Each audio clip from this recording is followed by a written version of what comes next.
this video is going to walk you through how to use Google Meet to have a live in real-time conference, lecture, or discussion with your class. So you can just Google Meet to get there, or you can use your 9 dots here to find Google Meet.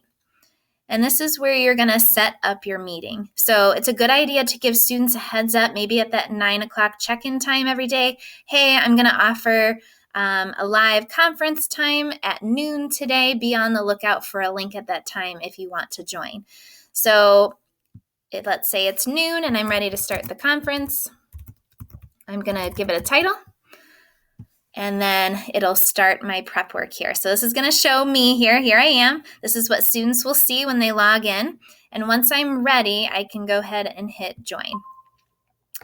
Once I do, this gives me the link to share in Google Classroom or Canvas so students can join. I can copy that info and quickly paste it into that learning management system. I can also add certain people if I want to. If I'm not having a whole class conference, I'm just wanting a couple students for a meeting.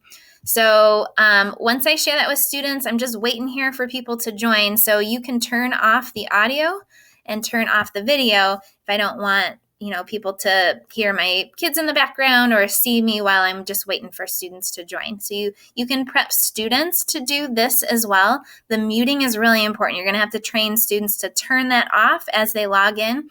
Otherwise, you're going to hear 30 voices at once. And then keep in mind that anytime someone is talking, it automatically shows who's talking. So if 10 people are talking at once, it's going to be very flashy and all of the visuals are going to kind of go back and forth. So I would recommend training students to hit the audio off while you're talking and then, say, hey, Johnny, unmute yourself and share what you think kind of thing. So you're going to have to train them in that process. This will show you up here how many students are currently joined. And then you can also tell students, hey, I want your audio off, but use the chat feature as I'm talking through the presentation today, and I will answer your questions as we go. So that's a nice little feature there too. If you have students that need closed captioning, you can turn on closed captions, and it will give them the text of what you're saying. You can also choose to present your entire screen. So if you want it not to be your face, you want it to be a Google slide presentation, you can choose to do that.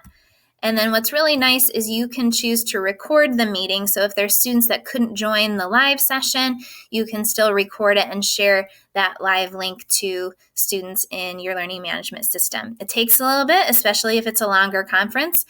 So it'll send it to your email, hey, the recording is available to be able to share with students. So you will see student screens pop up over here. You'll see who's in the conference. You can toggle back and forth, ask students questions. It's super nice. So a little bit of training needed for students, but if you need that live environment, this is a great option. When you're done, you're going to hit hang up, and then the meeting's over.